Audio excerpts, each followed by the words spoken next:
Assalamualaikum warahmatullahi wabarakatuh. Selamat pagi dan salam sejahtera untuk kita semua. Yang kami hormati Bapak Ibu dosen, peneliti, para mahasiswa, dan rekan-rekan peserta seminar rutin ilmiah fisika ke-6.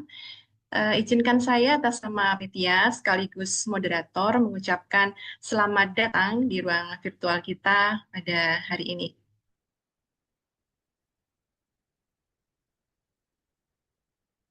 Alhamdulillah, puji syukur kita panjatkan kehadirat Allah Subhanahu wa Ta'ala, karena pada kesempatan ini kita dapat kembali melaksanakan seminar rutin ilmiah fisika yang diselenggarakan oleh jurusan Fisika Fakultas MIPA Universitas Jember, insya Allah setiap akhir bulan.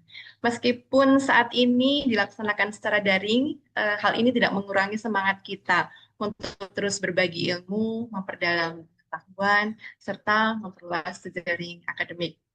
Seminar rutin ini menjadi wadah juga untuk memperdalam pengetahuan, memperluas wawasan, sekaligus menjalin kolaborasi.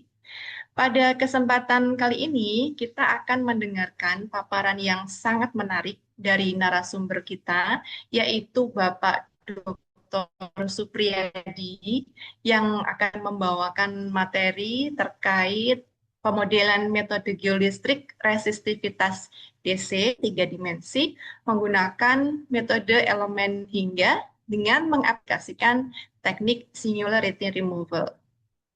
Sebelum kita mulai, izinkan saya menyampaikan beberapa hal teknis. Mohon nanti peserta bisa menjaga mikrofon dalam keadaan mute selama pemaparan berlangsung. Jika ada pertanyaan, dapat dituliskan di kolom chat dan akan kita bahas pada sesi diskusi. Untuk diketahui, saya akan mencoba menyampaikan sedikit kurikulum vitae dari pemateri kita pada hari ini. Bapak Priyadi di tanggal 24 April tahun 1982. Beliau adalah staf akademik, staf pengajar jurusan Fisika Fakultas MIPA Universitas Jember. Saat ini beliau sebagai pengajar di jurusan Fisika. Beberapa structural records, beliau pernah menjadi kepala laboratorium fisika modern di periode tahun 2013 sampai 2016, juga pernah menjabat di sekretaris Gugus Penjaminan Mutu Fakultas Matematika dan Ilmu Pengetahuan Alam Universitas Jember periode 2017 sampai 2021. Eh, Beliau lulusan dari S1 Fisika Universitas Jember, lulus pada tahun 2005. Kemudian melanjutkan di Institut Teknologi Bandung, lulus pada tahun 2012, dan baru menyelesaikan studi doktoralnya di Institut Teknologi Bandung, lulus pada tahun 2025. Eh, Aktif dalam Himpunan Ahli Geofisika Indonesia, juga sekaligus anggota dari Physical Society of Indonesia. Beliau juga aktif menulis setiap tahun di berbagai jurnal, baik nasional maupun internasional. Ini banyak sekali listnya, salahnya di Geosystem and Geoenvironment Journal ini tahun 2025. Masih di jurnal yang sama di tahun 2025, jadi cukup banyak publikasinya. Juga pernah menulis di Helion, ini topik yang kita akan angkat pada pagi hari ini, dan masih banyak lagi. Oke. Saya rasa kita bisa langsung mendengarkan pemaparan dari beliau. Pak Supri, waktu dan tempat kami persilakan. Oke, terima kasih Bu.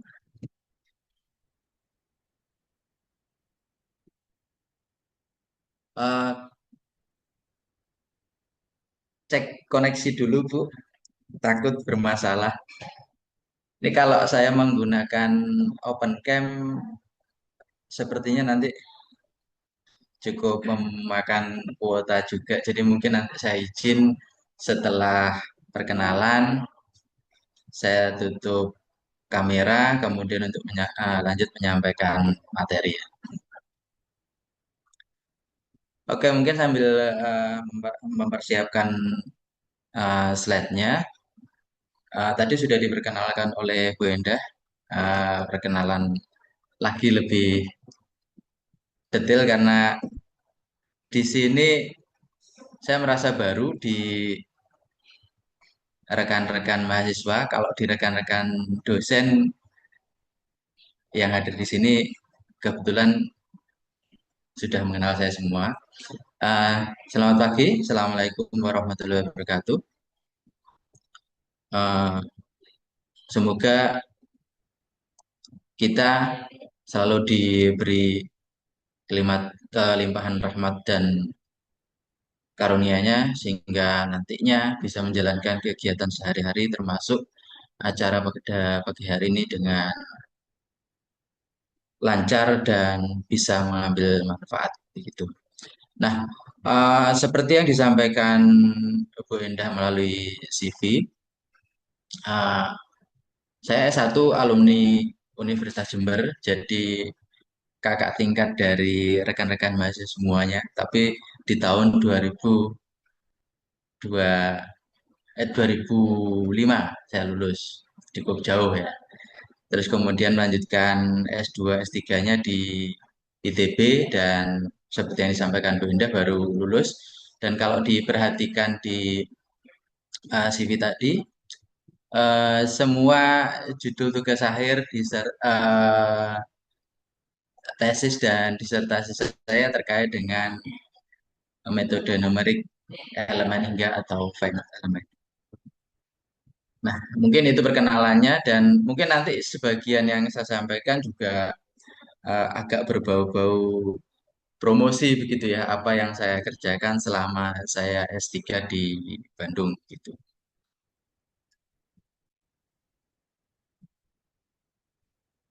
Oke, saya share materi ya.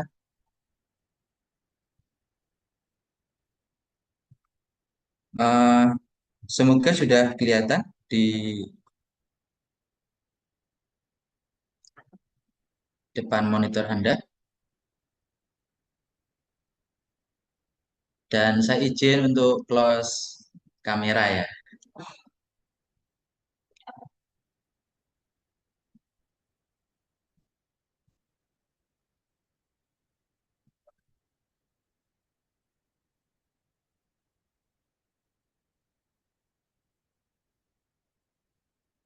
Nah, oke. Yang akan saya sampaikan hari ini adalah eh, disertasi saya, yaitu dengan judul pemodelan metode geolistrik resistivitas DC. Sorry, kok hilang lagi ya?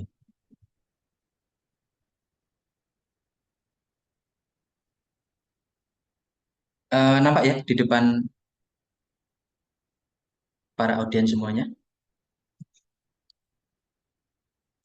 Oke, yang akan saya sampaikan dari ini adalah ini. Jadi disertasi yang berjudul pemodelan metode geolistrik resistivitas DC 3D menggunakan metode Lemninga dengan mengaplikasikan teknik singularity removal. Nah, untuk metode geolistrik resistivitas sendiri, saya rasa untuk di kalangan mahasiswa, terutama yang semester akhir, yang sudah mengikuti mata kuliah geofisika, mestinya sudah mengenalnya. Dan kalau untuk Bapak Ibu dosen yang pernah menguji tugas akhir mahasiswa dengan topik geofisika, mestinya juga sudah pernah eh, sedikit banyak untuk membacanya gitu. Nah, untuk metode geolistrik resistance design sendiri, itu adalah metode geofisika investigasi dangkal yang ini sering banget digunakan dalam berbagai macam eksplorasi geofisika.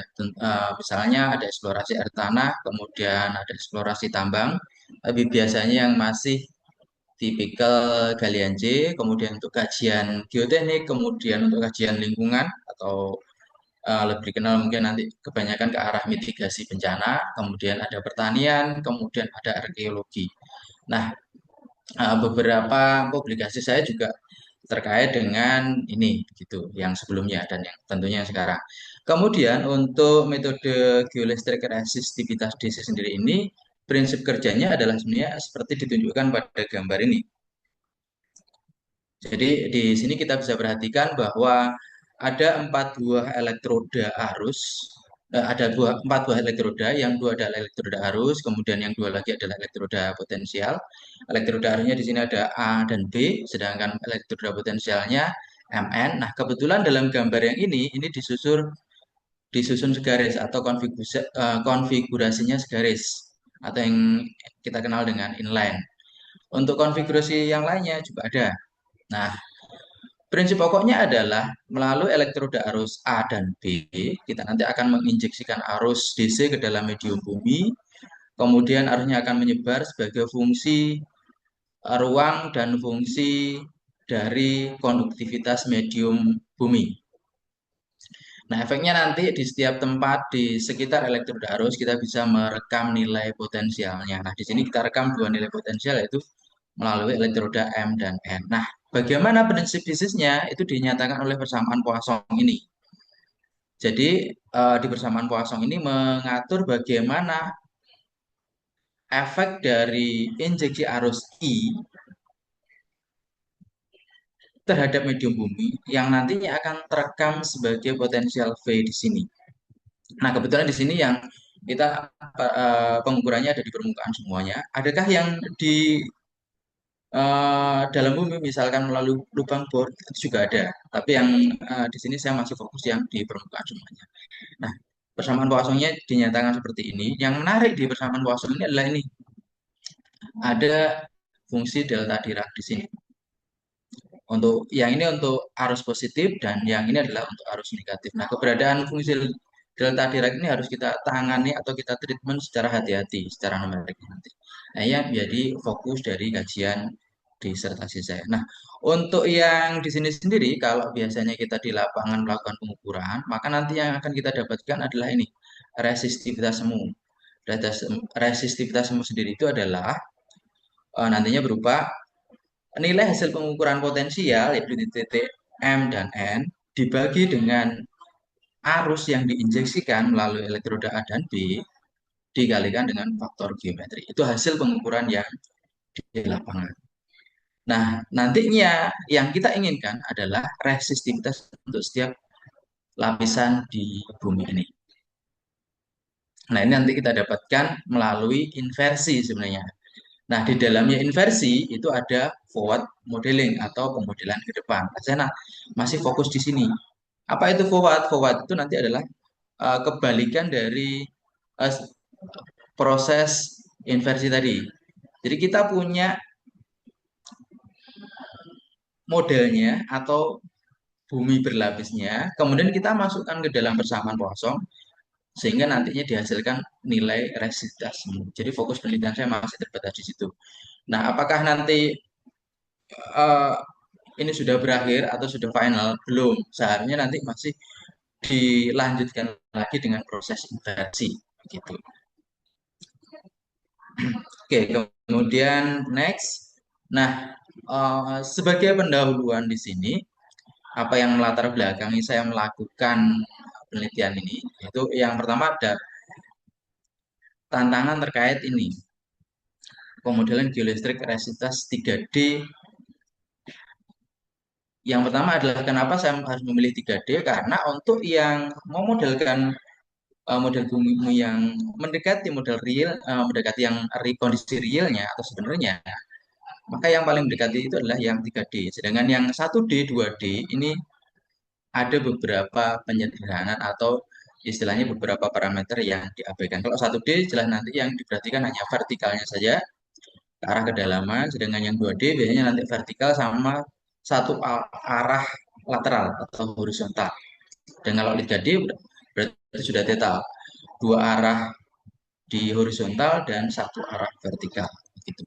Nah, kemudian tantangan dalam pemodelan ini, yang pertama terkait yang saya sampaikan tadi di persamaan Poissonnya, yaitu adanya fungsi delta Dirac. Ini menyebabkan solusi potensialnya nanti menjadi bersifat singuler.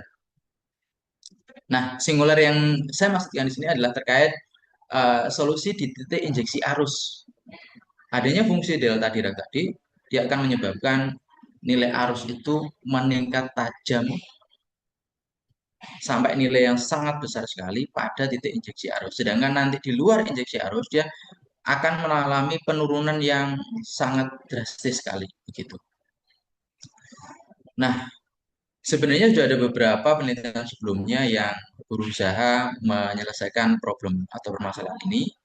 Yang pertama dilakukan dengan cara memperkecil ukuran elemen. Kalau tidak, ini berlaku dalam permodelan yang berbasis node, baik itu elemen hingga maupun finite different.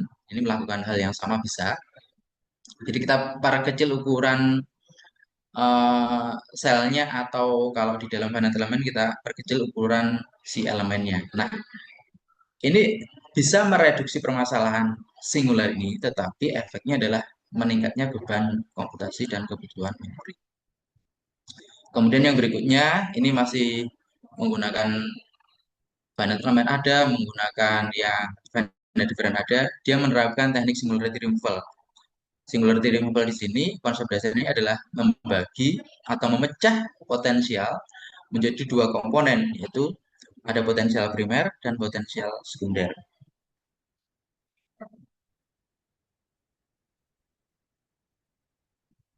Nah, kemudian teknik singularity removal ini akhirnya diterapkan juga pada metode elemen hingga. Nah, di sini diterapkan oleh Lee dan Spitzer pada tahun 2002 ini sudah membuktikan bahwa akurasi itu dapat meningkat secara signifikan dengan penerapan singularity removal ini. Nah, nanti di sini dalam penelitian disertasi saya akan menerapkan teknik singularity removal ini dengan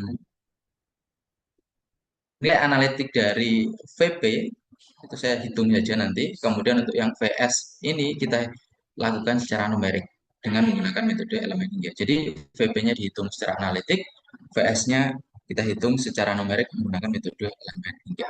Detailnya nanti ada di paparan selanjutnya.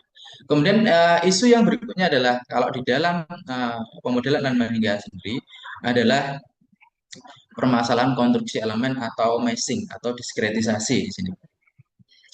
Nah, kebanyakan itu untuk yang sekarang dengan meningkatnya era AI, kemudian era online begitu, di mana di uh, internet itu sebenarnya sudah tersedia mesh generator yang bisa kita akses. Ada yang saya catat ada GMSH itu yang umum dipakai dalam berbagai macam platform pemodelan. Kemudian ada TEDGen itu juga banyak dipakai dalam berbagai macam platform atau software pemodelan.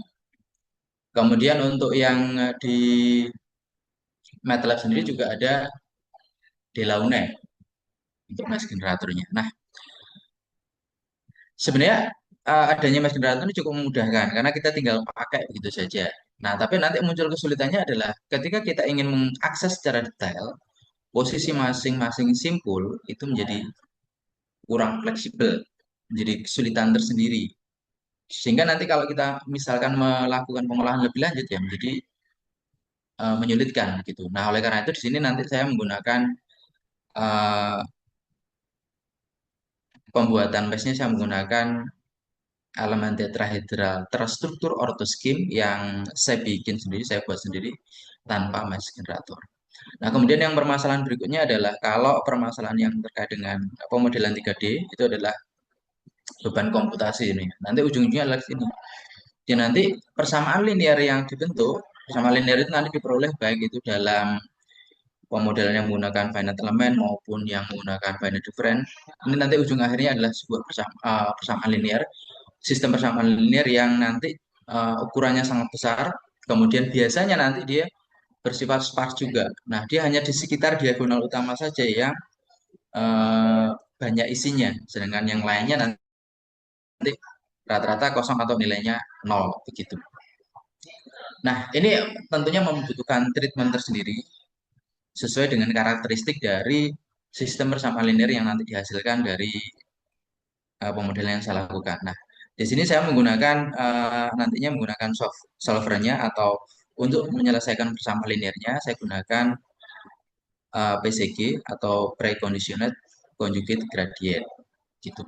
Dengan tambahan nanti ada prekondisi ICF yang termodifikasi incomplete Cholesky factorization gitu. Nah, kemudian untuk tujuan penelitiannya seperti ini, jadi menghasilkan skema pemodelan ke depan geometri gravitas 3D yang cepat, akurat, ringan secara komputasi untuk dijalankan di komputer jinjing. Nah, di sini kenapa tiba-tiba muncul komputer jinjing? Nah, karena kalau untuk penelitian geolistrik resistivitas DC itu rata-rata uh, kita harus ke lapangan, kemudian sebisa mungkin juga mengolah data awal di lapangan, sehingga kalau kita misalkan menggunakan fasilitas cloud atau komputer yang dengan kapasitas besar itu tentunya menjadi kesulitan. Sehingga di sini menjadi fokus saya adalah komputer jinjing. Jadi ini salah satu bagian fokusnya. Nah, tentunya komputer jinjing itu sekarang sudah relatif canggih, tapi secanggih-canggihnya komputer jinjing tetap ada keterbatasan. Yang pertama adalah keterbatasan terkait dengan supply-nya, kemudian juga terkait dengan hardware-nya. Rata-rata masih ada keterbatasan. Nah, kemudian nanti di sini juga akan diuji kinerja gabungan dari teknik singularity removal, kemudian elemen terstruktur orthoscheme-nya, kemudian iteratif solver PCG dengan prekondisi tadi, dan kemudian nanti ada tambahan lagi yaitu interpolasi pada solusi potensial. Nah, ini gunanya nanti untuk um, mengakomodasi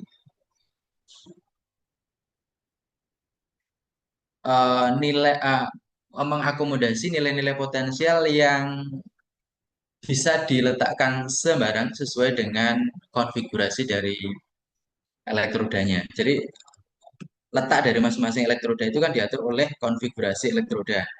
Nah, tentunya nanti pemodelan harus bisa mengakomodasi letak sembarang dari elektroda potensial gitu. Ya, yang terpenting nanti elektroda potensialnya. Nah, kemudian ini mungkin skip aja ya, karena ya kebaruan ini tentunya nanti menjadi bagian dari sesuatu yang harus ada dalam sebuah paper dan karena papernya sudah terpublish ya berarti kurang lebih kebaruan ini juga diakui begitu ya. Nah, kemudian untuk dasar teorinya sendiri ini saya perlu menjelaskan secara detail ataukah bagaimana kira-kira? Boleh Pak, boleh. Tapi jangan Boleh detail-detail. ya? Eh, saya takutnya kalau untuk yang di rekan-rekan dosen nanti menjadi wah ini apa ini, tapi mungkin saya terangkan lebih detail nanti akan bermanfaat untuk mahasiswa ya. Nah, untuk teknik singularity removal sendiri, ini yang mencetuskan adalah Lowry pada tahun 1989. Kemudian penyempurnaannya ini saya ketahui bahwa yang Zhao dan Yadlin ini di 1996 dia masih mengaplikasikannya pada metode finite difference. Tapi intinya sama aja nanti bisa digunakan atau diaplikasikan juga di finite element. Nah, konsep dasarnya adalah ini. Di persamaan Poisson, permasalahan utamanya adalah ini keberadaan fungsi delta Dirac di ruas kanan. Ada dua fungsi delta Dirac di sini. Sebenarnya ada juga yang menuliskannya secara lengkap dalam bentuk tiga dimensi begitu ya. Nanti ini saya tuliskan aja arahnya dalam bentuk vektor semacam ini. Ini artinya mau satu dimensi, dua dimensi, atau tiga dimensi ya otomatis sudah include di sini. Nah, keberadaan fungsi delta Dirac ini yang menyebabkan solusi dari potensial itu bersifat singuler tadi. Nah, kalau dengan solusi analitik ini menjadi tidak bermasalah, bisa dilakukan. Tetapi tentunya solusi analitik itu kan hanya bisa berlaku untuk kasus yang di ruas kiri ini sederhana. Misalkan untuk yang bumi homogen gitu, itu masih bisa dilakukan. Tapi kalau dia sudah meningkat ke yang di ruas kirinya ini dia menjadi kompleks, maka analitik tidak mungkin lagi dilakukan, sehingga harus dilakukan secara numerik. Nah, ini menjadi kesulitan sendiri karena numerik selama ini masih belum bisa menyelesaikan problem-problem yang singular semacam ini. Nah, oleh karena itu digunakan teknik singularity removal. Di sini memanfaatkan linearitas dari potensial dalam persamaan Poisson ini. Ini kita pecah menjadi dua, yaitu potensial primer dan potensial sekunder. Nah, ini saya pernah mendapat pertanyaan dari penguji ketika progress report setiap semester begitu. Ini secara fisik apa sih sebenarnya untuk potensial primer, potensial sekunder gitu. Nah, secara fisik sebenarnya yang ada adalah potensial totalnya. Sedangkan yang potensial primer, potensial sekunder ini hanya istilahnya teknik matematis saja. Jadi untuk fisiknya ini tidak ada yang primer dan sekunder ini. Tapi kita harus mencari-cari alasan supaya nanti ini bisa diterima begitu. Nah, di sini penjelasan yang sedikit lebih fisiknya adalah untuk potensial primer ini adalah potensial yang pure atau murni dihasilkan oleh eh, sumber arusnya.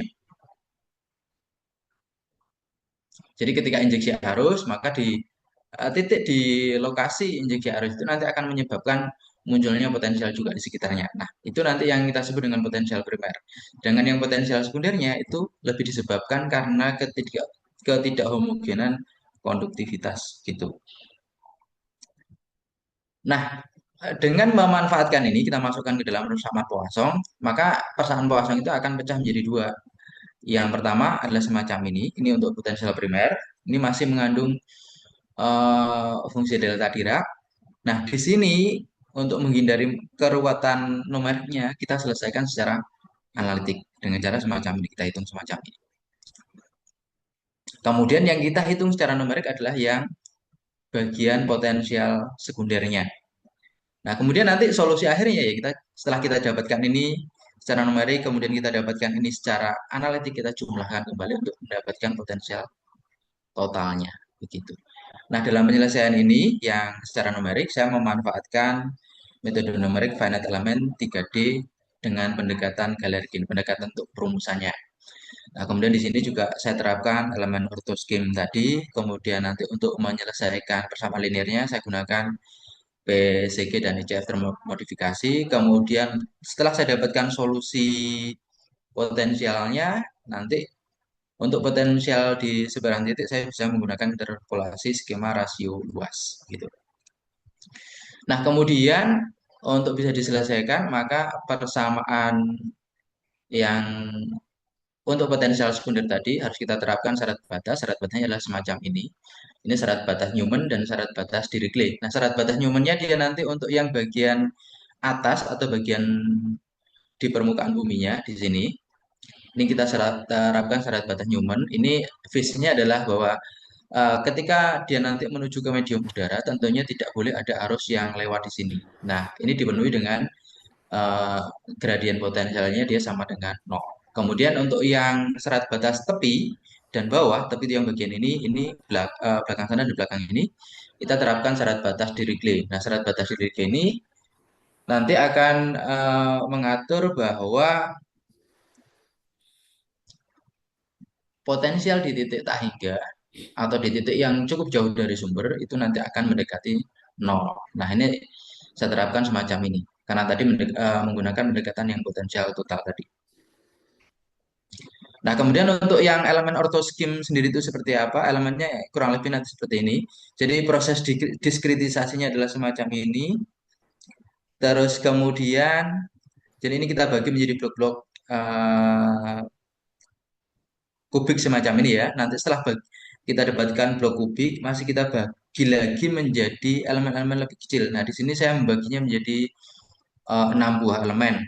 Nah, ini secara matematis disebut sebagai elemen ortoskim untuk pembagian dengan 6 elemen ini. Nah, ortoskim di sini ini dijadikan bahwa adanya tiga sisi yang saling tegak lurus. Nah, kalau misalkan kita ambil elemen satu yaitu node-nya 1, 6, 5 dan 3, maka di sini ada dari dari 6 ke 5, kemudian 5 ke 1 dan 1 ke 3. Ini tiga-tiganya dia saling tegak lurus sehingga di sini disebut sebagai ortoskim gitu.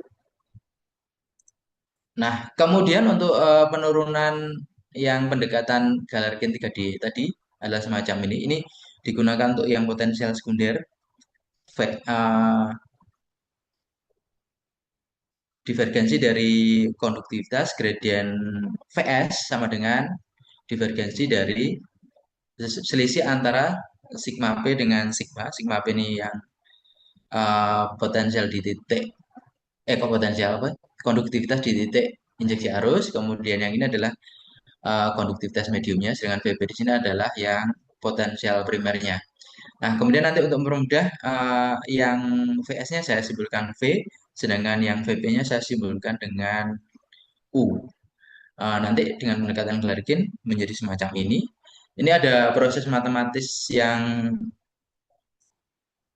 sedikit panjang, jadi saya skip, nggak saya terangkan. Kalau ada yang membutuhkan, ingin tahu, bisa nanti ngintip di disertasi saya. Nah, dari penyederhanaan matematis nanti kita dapatkan persamaan sistem persamaan linearnya adalah semacam ini. Jadi ini adalah persamaan linearnya dalam bentuk matriks semacam ini. Kalau dalam bentuk matriks ini berarti dia mengandung banyak sekali persamaan linear. Jadi sistem itu berarti terdiri dari banyak, tergantung nanti jumlah simpulnya. Kalau 3D sudah dijamin bahwa ini sangat besar sekali ukurannya. Nah, ini kita sebut sebagai matriks L, kemudian ini vektor V atau matriks kolom V, kemudian yang ini adalah totalnya nanti kita sebut sebagai yang bagian yang D-nya. Di sini ada matriks M, kemudian ada vektor U, kemudian ada vektor Q, dan ada vektor R. Nah, masing-masing penjelasannya semacam ini untuk yang di isinya dari masing-masing matriks dan vektor adalah semacam ini. Ini masih dalam koordinat umum, kemudian yang ini udah dalam koordinat natural. Nah, dalam koordinat natural biasanya ini kita temui dalam pembahasan di metode elemen hingga. Jadi, koordinat natural itu adalah koordinat yang berlaku hanya untuk di bagian elemen-elemen saja, bukan yang pada bagian umum atau bagian globalnya. Nah, kita selesaikannya per elemen ya. Jadi, yang persamaan ini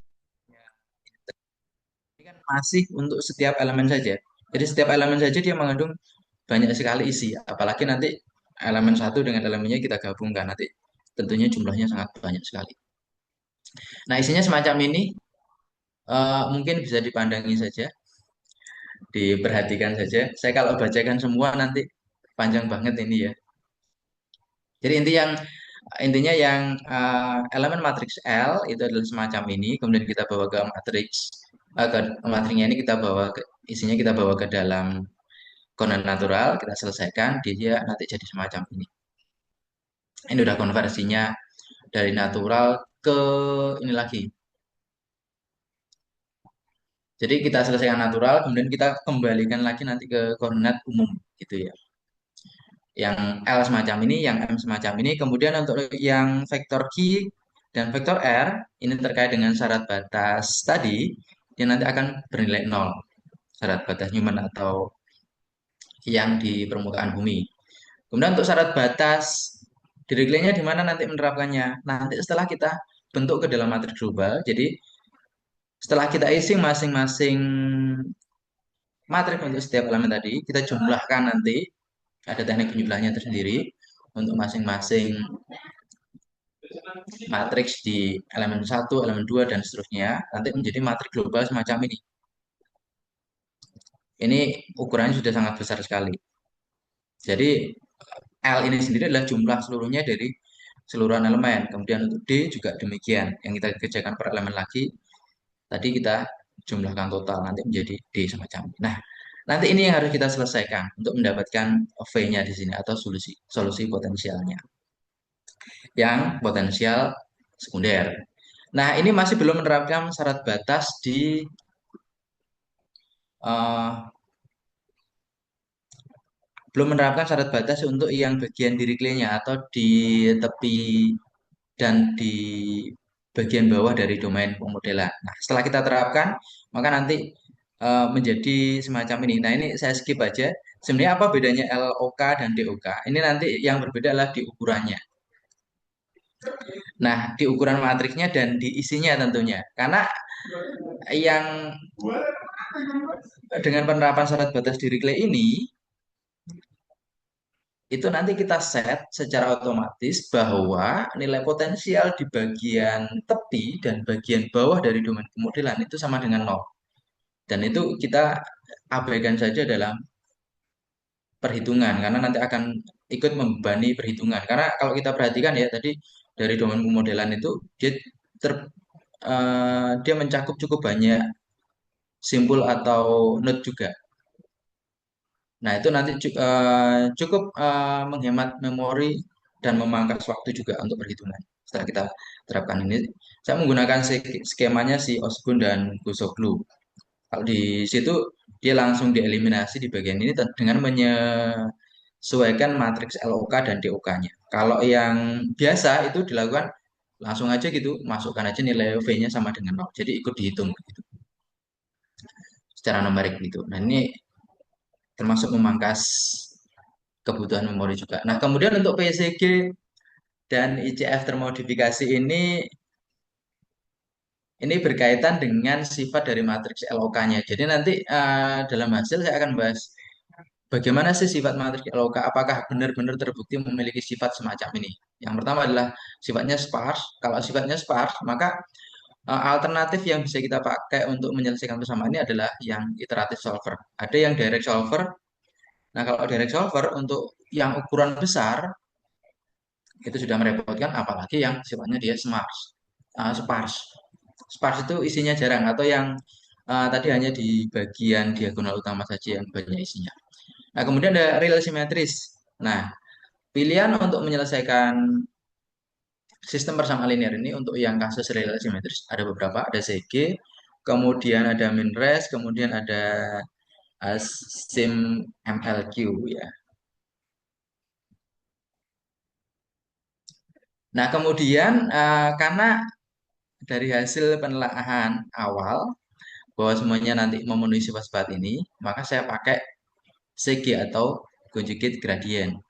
Nah, di sini dengan tambahan precondition. Apa itu precondition? Ya, mari kita coba cek. Sementara untuk yang conjugate gradient sendiri sebenarnya adalah konsep dasarnya adalah semacam ini. Ini termasuk masalah optimasi ya. Jadi nanti kita mencoba mencari penyelesaian ini dengan menggunakan optimasi semacam ini. Ya. Optimasinya dirumuskan semacam ini. Untuk yang dari persamaan ini nanti akan menjadi persamaan ini untuk fungsi optimasinya. Kemudian menyelesaikan optimasi itu berarti harus kita minimalkan atau kita cari gradiennya dia sama dengan nol. Nah, nanti dia bagian ini ya berarti kita nolkan. Nah, kalau ini bagian ini kita nolkan, nanti kita bisa dapatkan solusinya. Nah, ini yang disebut dengan conjugate gradient. Nah, sebenarnya untuk yang conjugate gradient sendiri, teknisnya adalah nanti terkait dengan bagaimana kita em, menebak nilai V-nya di sini. Jadi nanti V ini kita tebak dalam dua arah.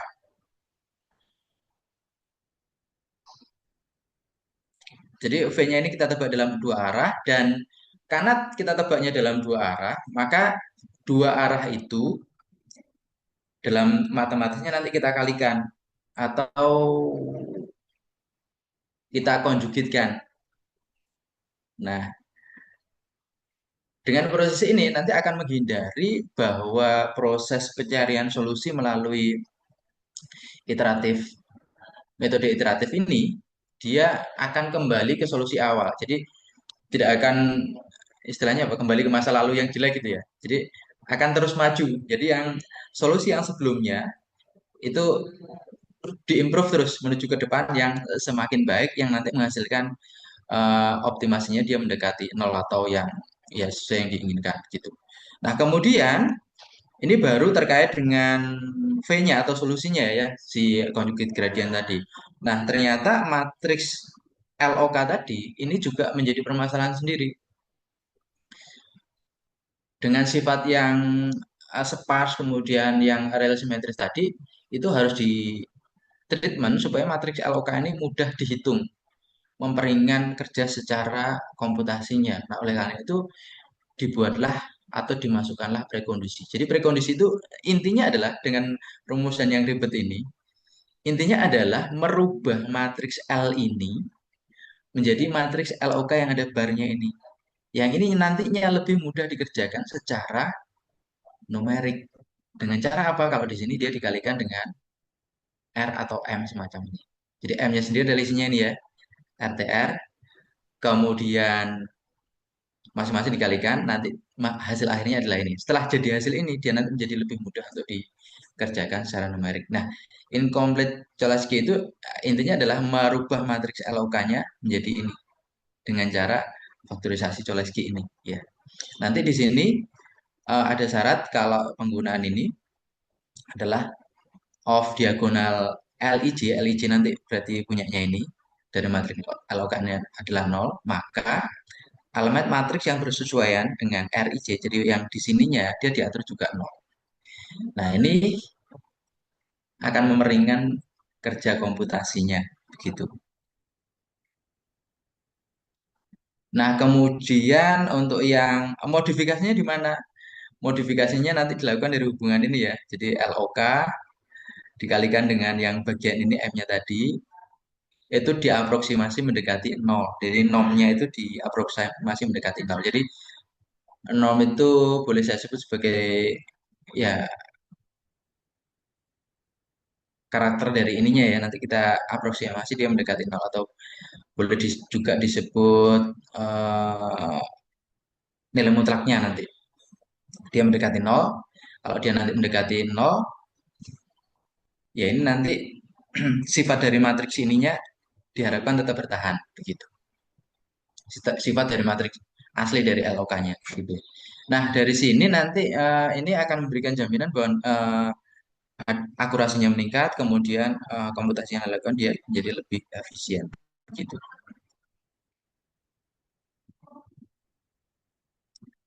Kemudian yang berikutnya ini adalah terkait dengan penanganan solusi potensial di sebarang titik secara numerik ya.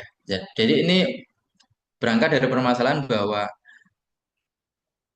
yang saya temui pada paper-paper yang sebelumnya itu rata-rata potensial sembarang yang disebabkan oleh konfigurasi elektroda dalam kebanyakan penelitian sebelumnya dan metode numerik yang lain itu langsung di nilai potensialnya itu menggunakan nilai potensial di node atau simbol terdekat. Jadi misalkan di sini ya, kita dapatkan letak dari elektroda M-nya itu di sini, dia biasanya langsung menggunakan yang terdekatnya, misalkan di node 2. Di node 2 atau simbol 2 ini kan ada solusinya. Dia langsung menggunakan seperti itu kebanyakan. Atau kalau enggak, dia kembali menggunakan interpolasi yang digunakan di depan dalam perumusan metode elemen hingganya. Nah, saya mengambil inisiatif ini karena ini menjadi lebih mudah dan kebetulan untuk kasus yang saya kerjakan ini potensial itu ada di permukaan. Jadi tidak melibatkan potensial yang ada di dalam medium sehingga saya putuskan untuk menggunakan skema rasio luas. Jadi yang saya perhatikan hanya kalau kita perhatikan di sini tadi ya.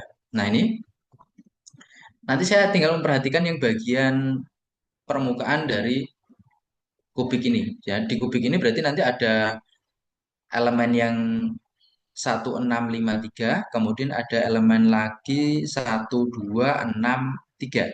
Jadi bagian ini dan bagian ini. Nah, saya yang perhatikan yang bagian atasnya aja. Sehingga nanti cukup menghemat perhitungan juga.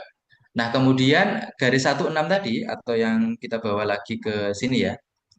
Nah, 16-nya ini saya gunakan sebagai logika untuk memilih apakah nanti uh, elektron potensial itu terletak di sini atau di sini.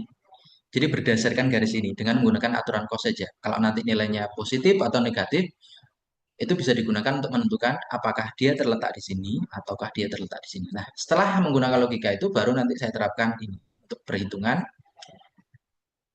fungsi interpolasinya, dan untuk perhitungan potensial di titik M, titik N, kita gunakan yang semacam ini. N-nya kita ambil yang dari sini tadi. Ya. Ini kita sebut dengan fungsi interpolasi skema rasio luas. Ini juga saya cek belum ada yang mengerjakan semacam ini. Gitu. Nah, kemudian untuk konfigurasi yang nanti saya gunakan dalam pemodelan saya nanti ada tiga di sini, ada Wener, kemudian selam bersih dan dipol-dipol. Nah, saya menggunakan walaupun yang saya kerjakan 3D, tapi saya masih menggunakan yang inline kebanyakan dipakai di 2D karena hanya untuk menguji saja bagaimana solusi yang saya dapatkan. Nanti kalau misalkan untuk aplikasi yang sudah real, ya memang harus diterapkan yang konfigurasi 3D-nya. Nah, di sini saya membutuhkan rumusan numerik, membutuhkan rumusan analitik, karena ini digunakan untuk validasi.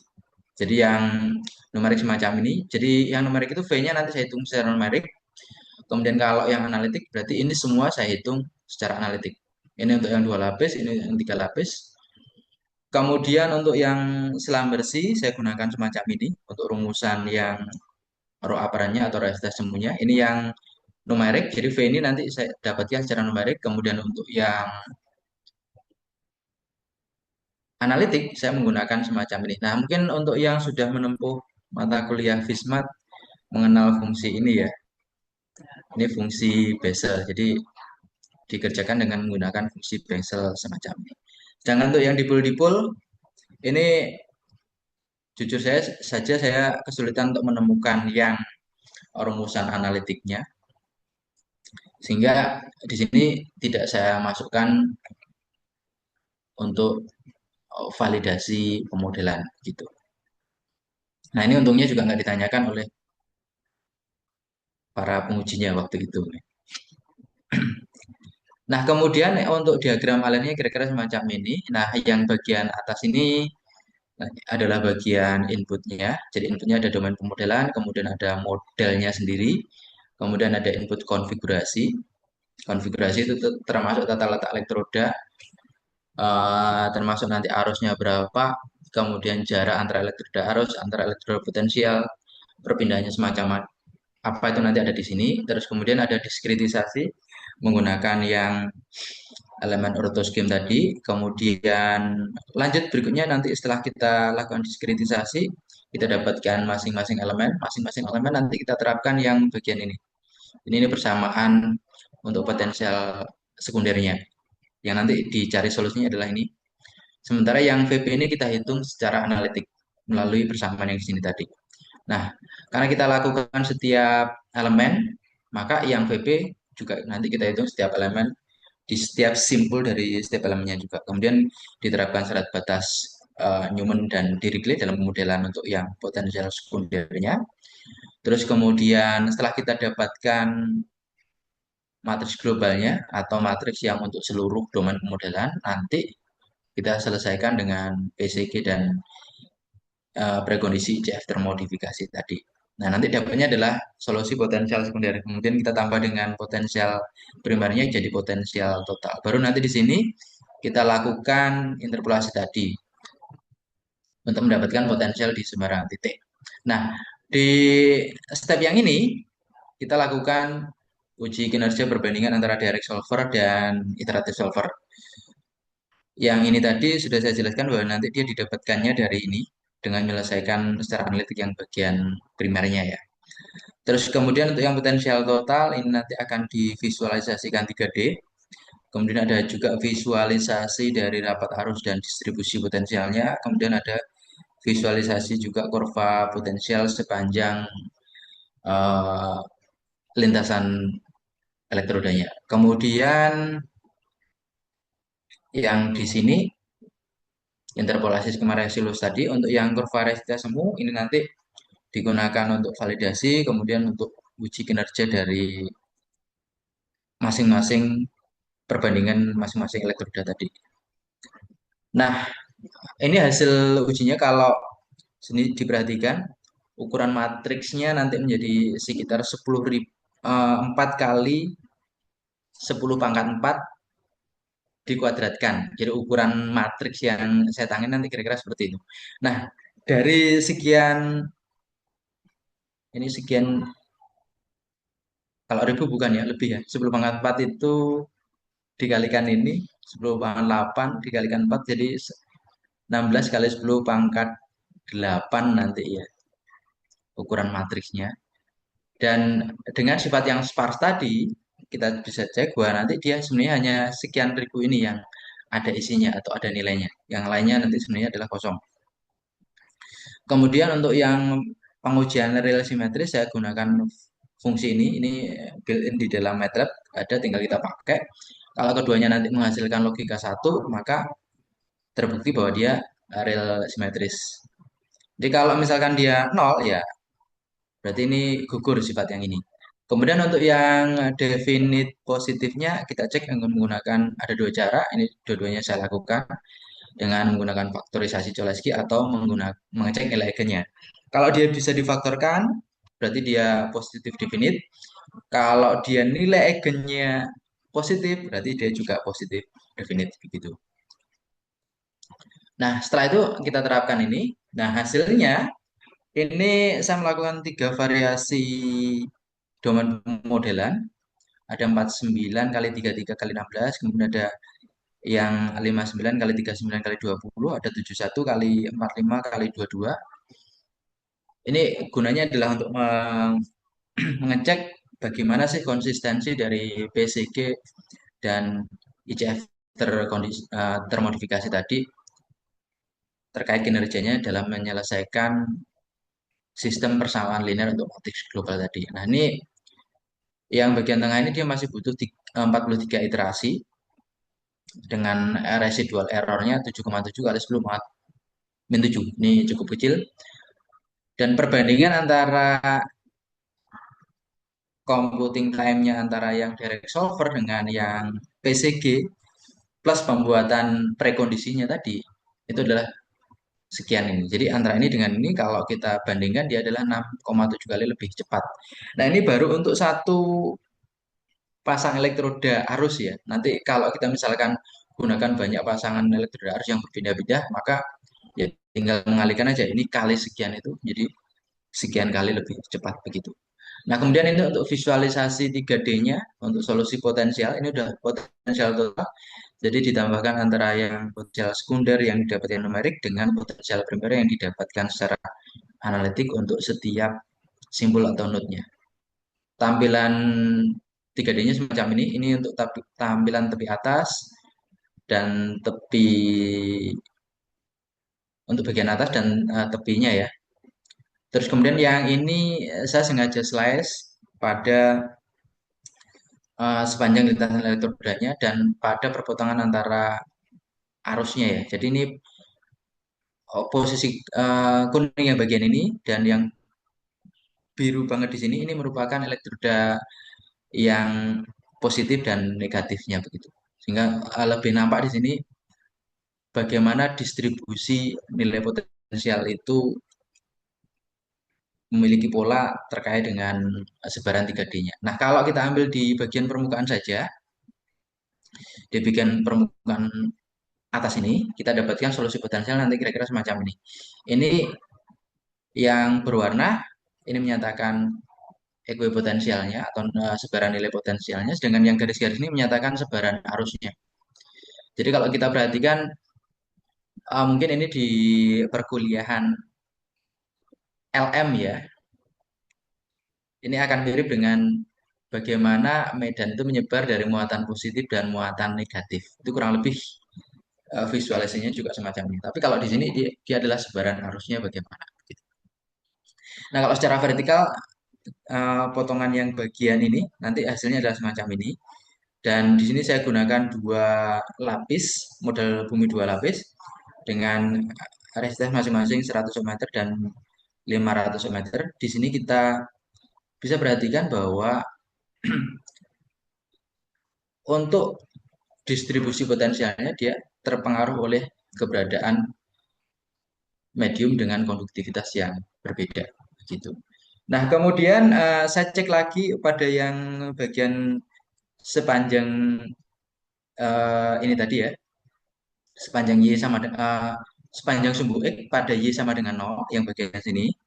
Ini saya coba plotkan untuk nilai potensialnya. Nanti kira-kira dia semacam ini. Nah, gunanya dari singularity removal itu adalah di sini. Jadi dengan menggunakan teknik singularity removal, saya mampu mencapai nilai potensial yang cukup tinggi di sini.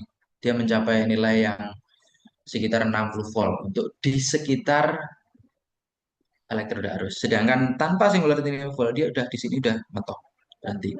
Nah, efeknya apa nanti di sini? Tentunya terkait dengan nilai potensialnya. Kalau nilai potensialnya terpengaruh oleh penggunaan kedua teknik ini, ya nantinya tentunya akan berimbas pada nilai resistivitasnya. Kalau misalkan kita gunakan lebih lanjut, nanti kita aplikasikan dalam inversi, ya nanti jelas berpengaruh terhadap model bumi yang dihasilkan. Terutama nanti ini kita bisa perhatikan ya, yang ini elektroda A, sedangkan yang di sini adalah elektroda B. Kalau untuk dua konfigurasi yaitu selam bersih dan Wener, di mana elektroda potensial itu terletak di antara elektroda A dan elektroda arus A dan B, maka di sini kita bisa lihat bahwa nilai potensialnya sangat berbeda antara menggunakan singularity removal maupun yang tidak. Sehingga nanti tentu saja ini akan berimbas pada akurasinya begitu. Nah, kemudian kalau kita hitung nilai resistivitas semuanya, yang tadi kan di depan saya sampaikan ada resistivitas semu yang kita hitung secara numerik dan kita hitung secara analitik untuk konfigurasi Wener dan selang bersih. Nah, gunanya nanti di sini ya. Ini untuk berbagai macam variasi elektroda yang tentunya nanti elektroda arusnya akan berpindah, elektroda potensialnya juga berpindah. Nah, kita dapatkan bahwa untuk konfigurasi Wener,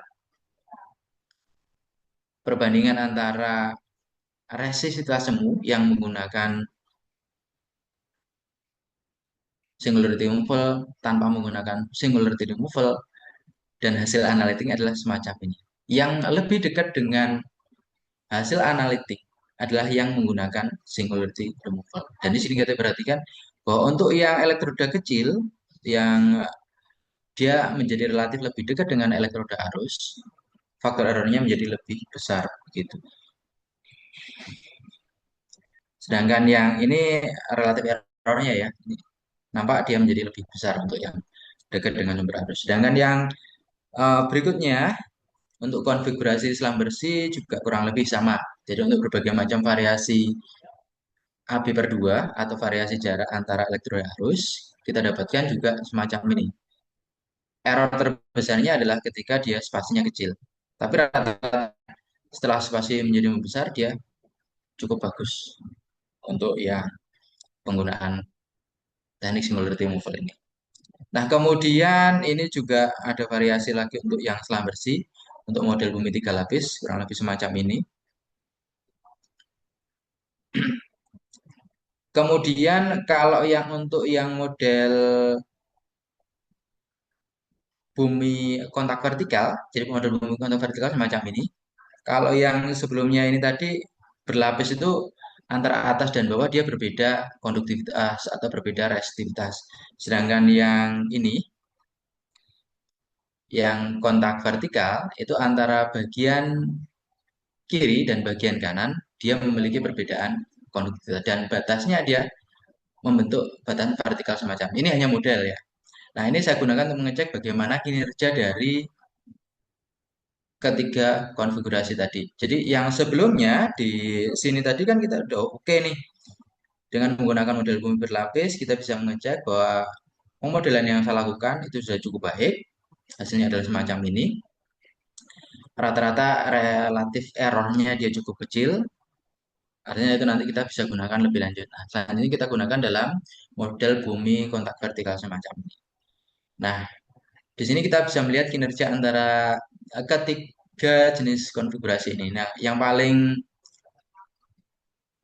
nampak kontras perbedaan resistivitas semuanya adalah pada yang kurva warna biru, yaitu konfigurasi dipol-dipol. Nah, di sini artinya bahwa konfigurasi dipol-dipol ini untuk lateral profiling atau kajian yang lebih ke arah variasinya ke arah mendatar, maka dipol-dipol ini menjadi lebih bagus. Nah, ini juga sekali lagi dibuktikan di sini. Kalau untuk model yang 3D, jadi saya menanamkan sebuah blok kotak semacam ini pada kedalaman 5 meter, kemudian saya coba cek di beberapa lintasan, ada 4 lintasan yang ke arah sumbu X, dan ada satu yang memotong ke arah sumbu Y.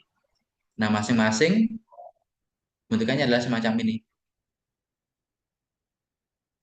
Jadi yang pertama yang bagian tengah ini semakin ke samping semacam ini. Dan untuk yang ke arah sumbu Y. Dan di sini sekali lagi kita bisa perhatikan bahwa eh, semuanya dia mampu merepresentasikan keberadaan anomali ini. Semua konfigurasi dengan pemodelan yang saya buat ini. Eh, Sisi terbesarnya tetap ada pada RST semu ya, atau kontrasnya itu paling besar ada pada yang kurva warna biru, yaitu konfigurasi dipol-dipol gitu. Nah, yang saya sampaikan berikutnya adalah kesimpulan. Kesimpulannya yang pertama, penggunaan PCG dan ICF termodifikasi tadi terbukti mampu meningkatkan kecepatan komputasinya sampai 6,7 kali. Kemudian untuk teknik similarity removal tadi beserta berbagai macam pernak-pernik yang saya lakukan itu mampu menghasilkan pemodelan dengan dicek dengan menggunakan konfigurasi Werner, dia relatif errornya kurang dari 5% juga pada sebagian besar variasi spasi. Kemudian demikian juga pada konfigurasi selam bersih juga kurang dari 5%, hampir pada semua variasi MM berdua atau variasi jarak elektroda arus maupun elektroda potensial. Kemudian untuk kinerja dari ketiga konfigurasi tersebut terbukti bahwa yang dipol-dipol dia lebih baik untuk yang lateral. Dan untuk yang anomali 3D tadi, tiga-tiganya mampu merepresentasikan, tapi tetap yang terbaik adalah yang dipol-dipol begitu. Nah, kemudian yang ini tadi sebenarnya sudah dipamerkan oleh Bu Endah, ya berarti saya skip saja yang ini. Oke, saya rasa itu yang saya bisa sampaikan. Demikian, Bu. Saya kembalikan ke Bu Endah. Terima kasih Pak Supri. Mungkin saya mencoba mengeluarkan unek-unek ya Pak Supri. Kebetulan belum ada yang tanya nih. Eh, Kalau saya lihat tadi ya Pak Supri menggunakan dua solusi dalam menyelesaikan permasalahannya. Pakai numerik dan pakai analitik. Kalau pakai numerik sudah jelas pakai bantuan komputer ya. Nah, ini triknya untuk menyelesaikan secara analitik ini bagaimana ya? Karena itu problem kita semua ketika menyelesaikan eh, integral dari suatu persamaan yang rumit saja itu berpikirnya luar biasa. Nah, ini kalau yang problem seperti yang disampaikan Pak Supri tadi, saya nggak kebayang ya bagaimana cara menyelesaikannya. Ini tips-tipsnya gimana Pak Supri menyelesaikan yang analitik? Oke, terima kasih Bu Endah.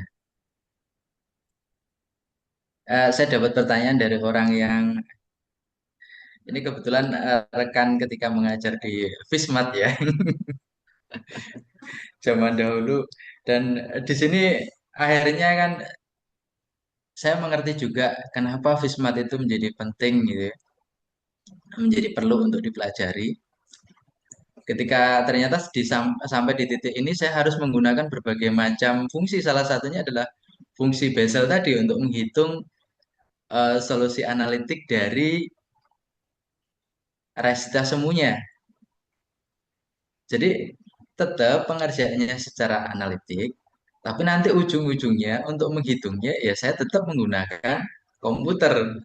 Saya nggak mungkin menggunakan eh, ya hitung-hitungan manual. Termasuk yang ini deh, yang paling sederhana aja, yang untuk hitungan analitik dari potensial primer itu rumusnya kan sederhana sebenarnya. Sama dengan rumusan potensial pada umumnya lah, yaitu jadi seper R ya. Nah, tetapi perlu diperhatikan bahwa yang saya lakukan seper R-nya itu bervariasi. Jadi dari titik di mana ada injeksi arus ke setiap titik di seluruh domain pemodelan itu saya perlu menghitung. Tapi hitungannya ya simpel dengan menggunakan rumus yang bla bla bla seper R tadi gitu. Cuman R-nya bervariasi seperti itu karena dihitungnya untuk setiap simpul atau not. Ya tetap saya harus menggunakan komputer untuk menghitungnya. Tapi kan itu masih ranahnya adalah ranah analitik karena kita bisa menggunakan rumusan langsung tanpa teknik numerik gitu. Termasuk Oke. yang fungsi Bessel tadi itu ya ranahnya masih analitik karena dengan menggunakan rumusan itu kita bisa. Nah, fungsi Bessel dan seterusnya apakah di MATLAB dan seterusnya sudah ada? Nah, kebetulan untuk yang era sekarang ini untuk MATLAB dan lain sebagainya itu kita sudah relatif dimanjakan. Jadi kayak fungsi Bessel dan lain sebagainya itu kita bisa mengakses dengan mudah tanpa perlu kita bikin dari awal begitu.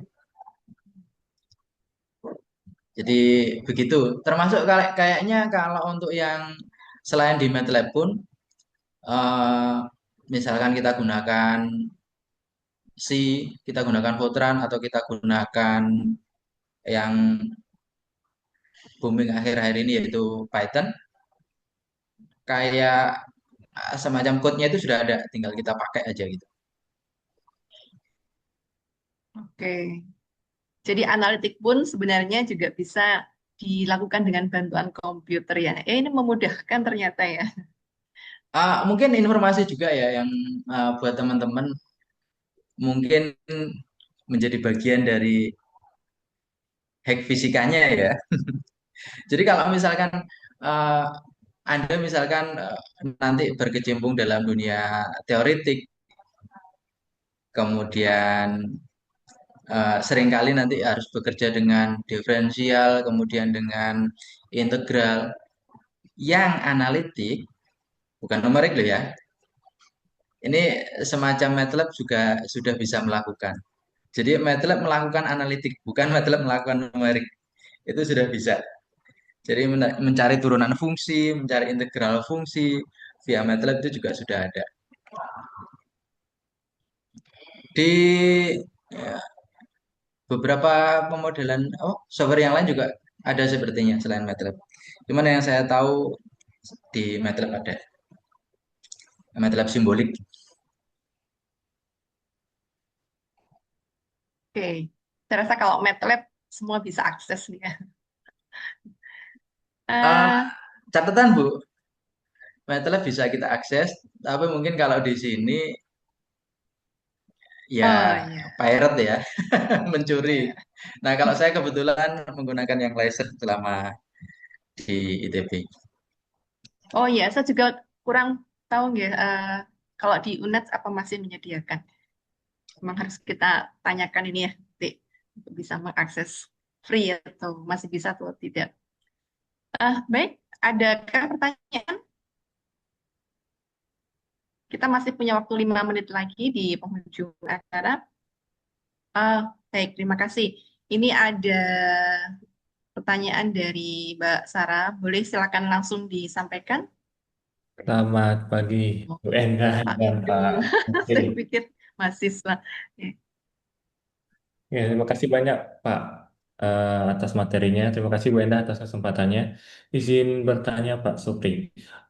Tadi kan Pak Supri sempat membahas terkait matriks sparse. Nah, itu kan ada data nilainya. Nah, itu diperoleh dari manakah Pak kalau saya boleh tahu? Komponen-komponen non-nol yang ada di matriks sparse. Terima kasih. Mungkin itu aja Pak.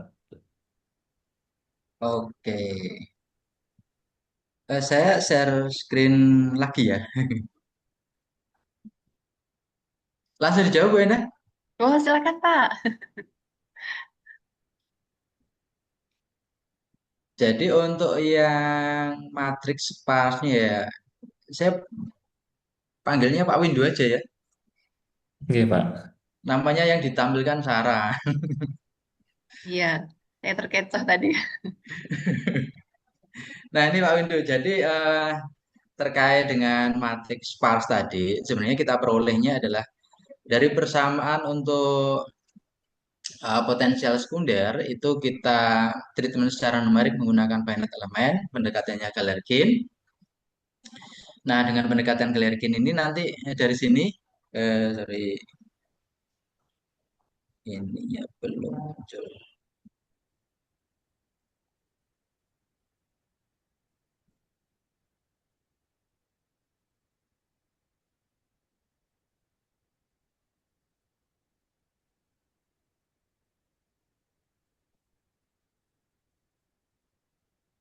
Eh, kok jadinya?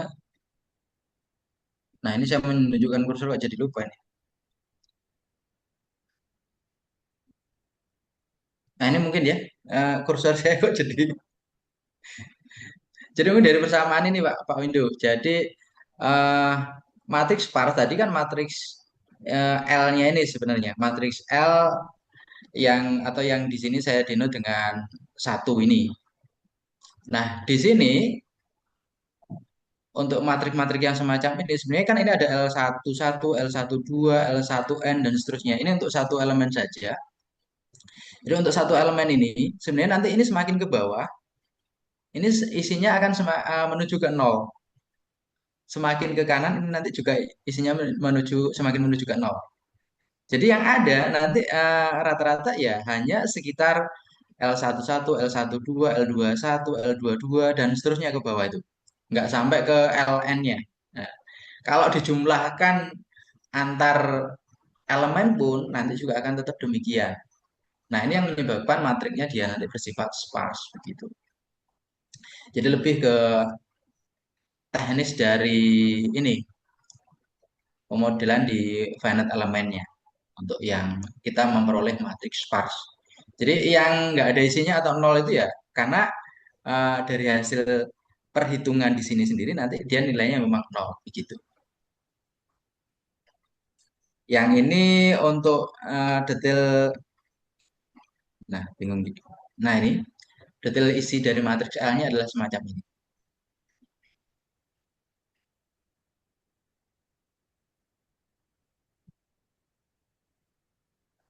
Perhitungannya masing-masing node ini ya, dari setiap node-nya atau simpul dari masing-masing elemen. Begitu mungkin Pak Windu menjawabnya. Oke, Pak. Terima kasih banyak, Pak. Saya mungkin kelewat slide ini. Saya kira itu data dari eh, pengambilan data di lapangan atau dari mana gitu, Pak. Sementara saya nggak mengambil data di lapangan Pak Windu. Jadi saya selama S3 untuk yang terkait disertasi ini pure di laptop semua. Oke, baik, Pak. Terima kasih Untuk banyak, Pak. publikasi yang lainnya baru ada yang ke lapang. Terima kasih banyak, Pak Supri. Bu Enda, terima kasih. Oke, kalau berminat Pak Windu nanti juga bisa kok di depan laptop beres gitu. Ya, siap, Pak. Terima kasih banyak. Oke. Oke, baik, terima kasih atas pertanyaannya. Ah, nampaknya waktunya sudah di 10.30. Alhamdulillah, kita telah sampai di penghujung acara seminar rutin ilmiah fisika. Terima kasih yang sebesar-besarnya kami sampaikan kepada narasumber atas ilmu yang telah dibagikan, juga serta kepada seluruh peserta yang telah mengikuti seminar ini dari awal hingga akhir. Mudah-mudahan seminar ini memberikan manfaat, menambah wawasan juga, menjadi inspirasi bagi penelitian dan pengembangan ilmu fisika di masa mendatang. Kami juga mohon maaf apabila dalam memandu acara terdapat kekurangan. Baik, sampai jumpa lagi di seminar rutin ilmiah fisika berikutnya. Wassalamualaikum warahmatullahi wabarakatuh. Terima kasih Pak Supri. Terima kasih Bu Indah sudah dipaksa untuk ngisi.